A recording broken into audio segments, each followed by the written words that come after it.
சரி suicide commit பண்ணிடுறாங்க. காப்பாத்திர்றாங்க. ஹாஸ்பிட்டல்ல வச்சு காப்பாத்திர்றாங்க. ஆப்வியஸ்லி இங்க இவங்க வந்துட்டு மாமனார், மாமியார் அதாவது வரப்போறவங்க. அடுத்த நாள் கல்யாணம். மாப்பிள்ளை வீட்டார் எல்லாருமே கேட்பாங்கல்ல, ஏன் இந்த பொண்ணு வந்து சூசைட் கமிட் பண்ணுச்சு அப்படின்னு. கேட்கும்போது பெண் வீட்டார் என்ன சொல்லிட்டாங்க அப்படின்னா, குடும்ப தகராறு.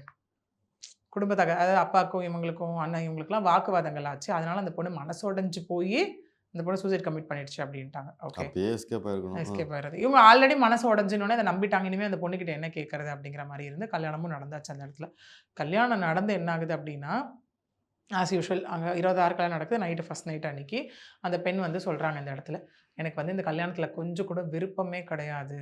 ஓகே. என்னோட சித்தப்பா, மாமா, என்னோட ரிலேட்டிவ்ஸ் எல்லாம் சேர்ந்து தான் என்ன ஃபோர்ஸ் பண்ணி இந்த கல்யாணம் பண்ணி வச்சுட்டாங்க. நான் வேற ஒரு பையன லவ் பண்ணேன். அந்த ரீசன் தான் நேத்து நான் சூசைட் கமிட் பண்ணது. அப்படின்னு அந்த பொண்ணு சொல்லுது. இந்த பையன் அப்புறம் என்ன பண்றாங்க, இதெல்லாம் கேட்டுட்டு ஓகே அவங்களுக்குள்ள இதெல்லாம் கேட்குறாங்க. அந்த பொண்ணு கொஞ்சம் நாள் ஆகட்டும் அப்படின்னு அவங்களுக்குள்ள அந்த ஃபர்ஸ்ட் நைட்ல நடக்க வேண்டிய அந்த விஷயம் செக்ஷுவல் இன்டர்கோர்ஸ் எதுவுமே அங்க கிடையாது.